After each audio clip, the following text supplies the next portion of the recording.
Mais uma vez, você trouxe um time bastante modificado, mas isso acabou não influenciando no andamento do jogo. O Flamengo foi muito bem no primeiro tempo, teve até a oportunidade ali com o Pedro de sair com um resultado mais elástico. Queria que você pudesse explicar assim, algumas opções que você teve para o jogo de hoje, como o Cebolinha, por exemplo, enfim, que te levou a levar esse time ao campo. E só especificamente sobre a escalação da decisão por pênaltis também, a gente acabou vendo que os jogadores mais experientes foram abrindo e o Wallace acabou indo para o final. Assim, como é que foi esse processo de decisão também? Obrigado. Bom, a decisão pela equipe titular passou primeiro alguns jogadores não viajaram, né? Bruno Henrique e Luiz Araújo não tinham condições de jogo, foram barrados.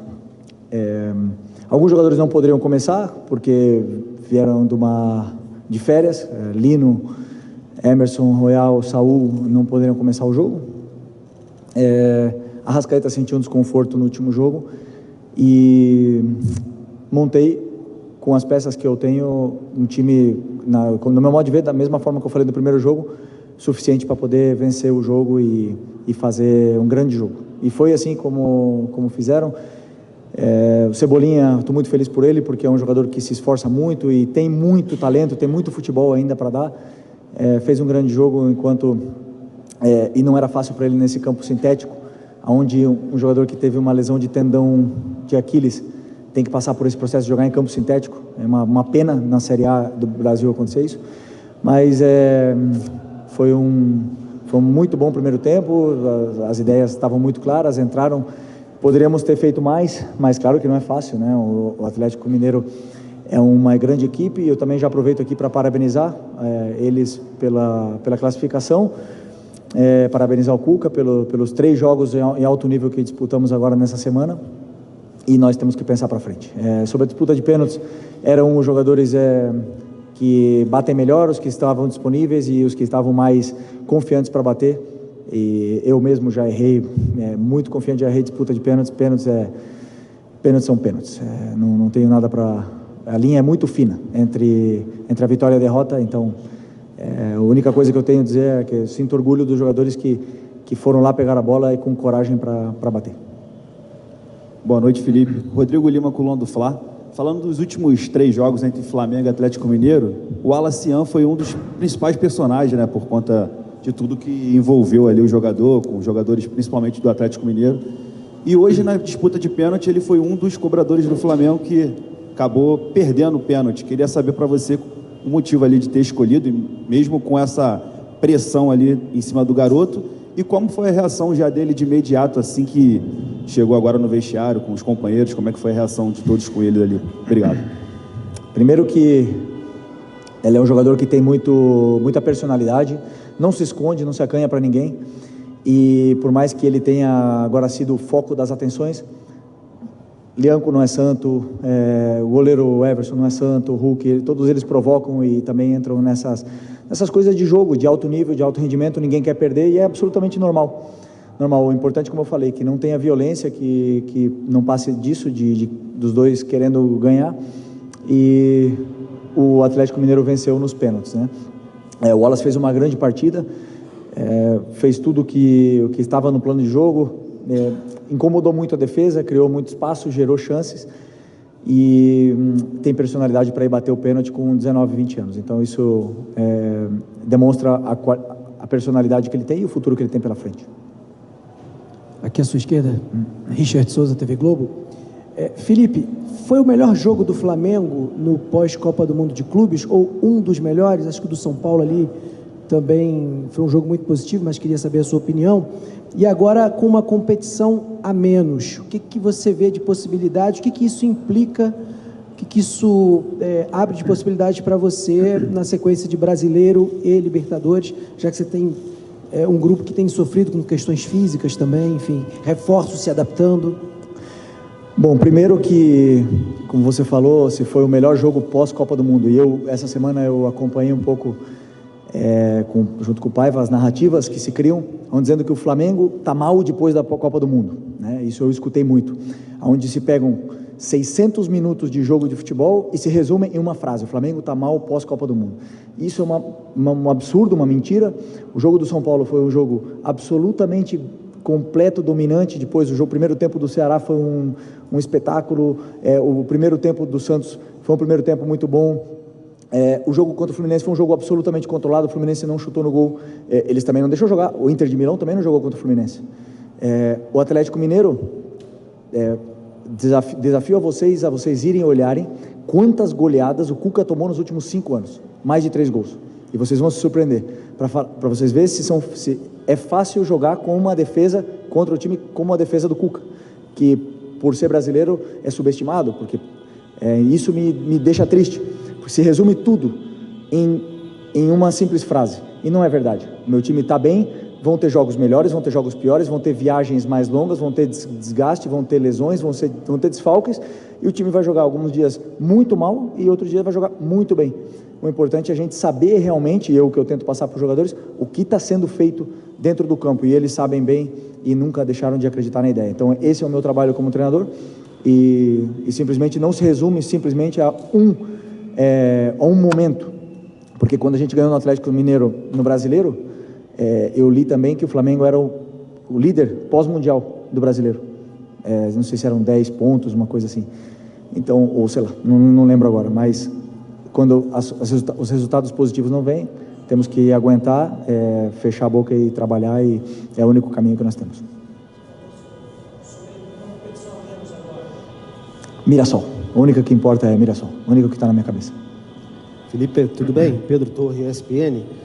Queria te perguntar até que ponto o jogo ser num gramado sintético impactou nas tuas escolhas, na escalação, porque, não sei se você concorda, me parece que os jogadores recém-chegados da Europa, especialmente ali o Saúl e o Lino, talvez tenham sentido isso, não renderam o esperado, parecia ter até uma certa dificuldade, e a saída do Plata também, a modificação... Eu não estou escutando, pode ir mais perto. Oi. Isso, agora sim. Desculpa, vou repetir inteiramente. Até que ponto o jogo sendo gramado sintético impactou as tuas escolhas, as modificações, e me parece que os jogadores que vieram agora, recém-chegados da Europa, sentiram um pouco o gramado sintético, Saúl, também o Lino, enfim. O que você acha disso, até a saída do Plata, Saúl, o que você imaginava por ali? Obrigado. O Plata pediu a substituição, parece que estava com problema na parte lumbar, não sei ainda, tem que ver com os médicos.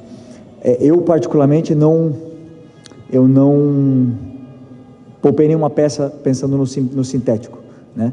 Claro que existem jogadores que têm problemas nas articulações, que sofrem com isso, mas todos se colocaram à disposição de participar, né, do jogo. Como eu falei, algumas escolhas que eu fiz, por exemplo, Lino, Saúl, Emerson, não estavam em condições de repetir, iniciar o jogo, então preferi ter 30 minutos eles bem do que ter 60 minutos e com risco de lesão e ter uma queda de rendimento. Então essas coisas são bem planejadas antes do jogo.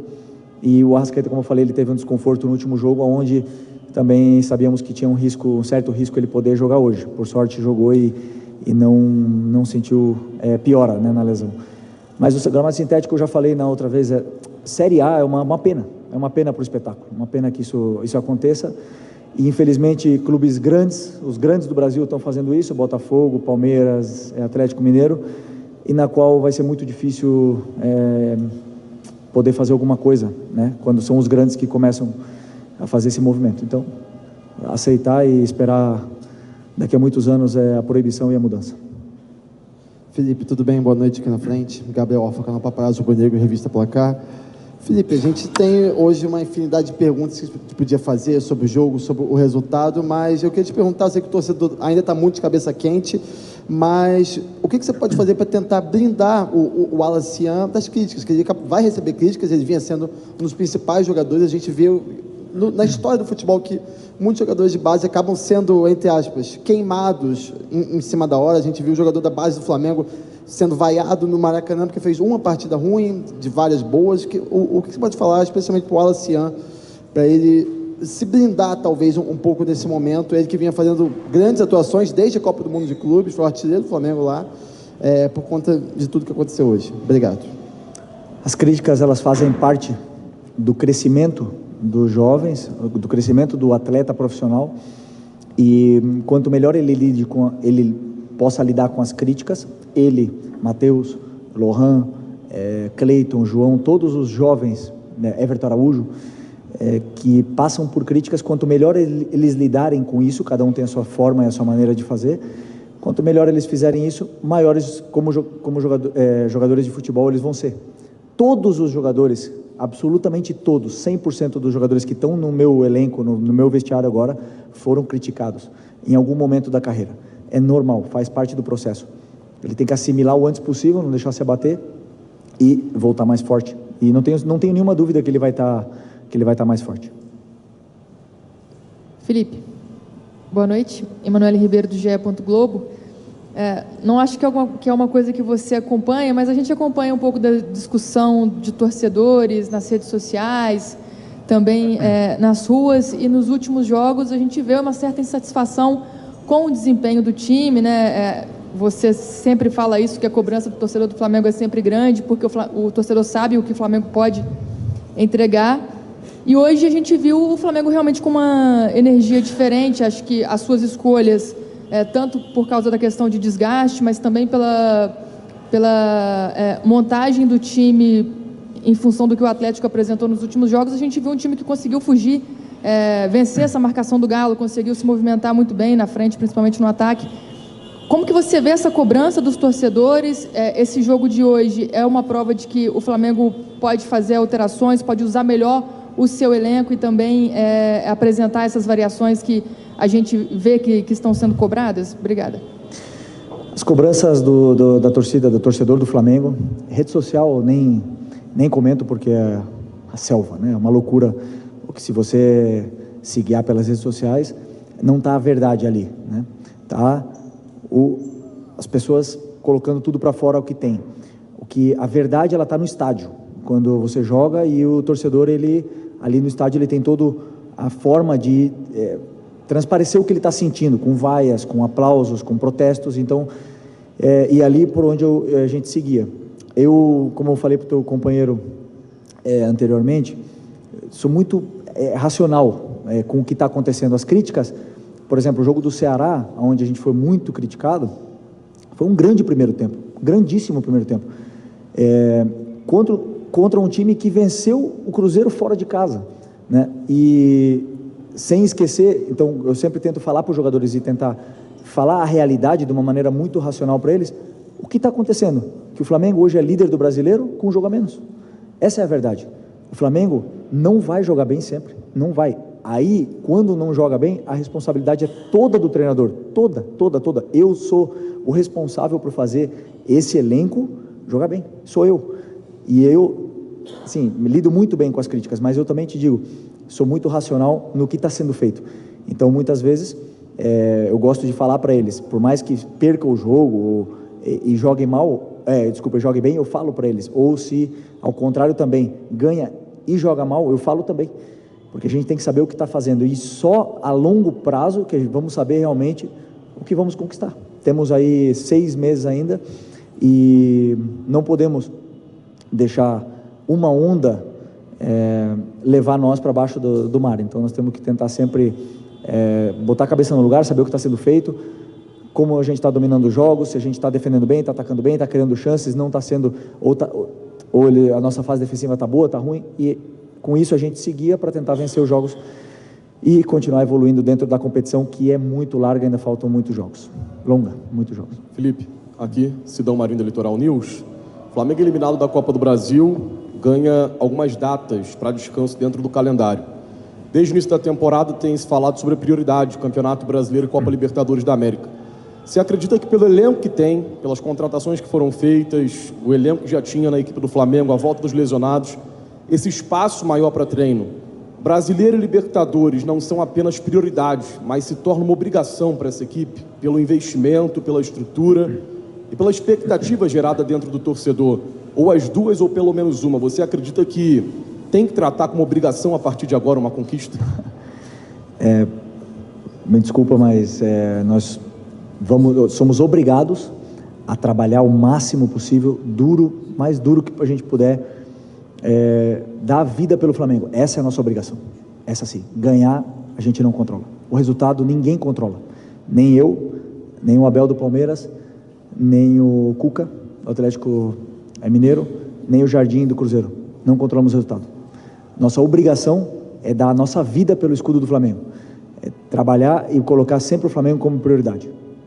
E com o elenco qualificado, como você bem falou, nos dá o direito, nos dá a condição de brigar pelos títulos.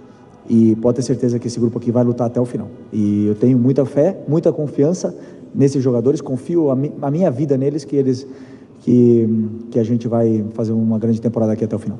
Beleza? É isso. Boa noite, pessoal. Obrigado.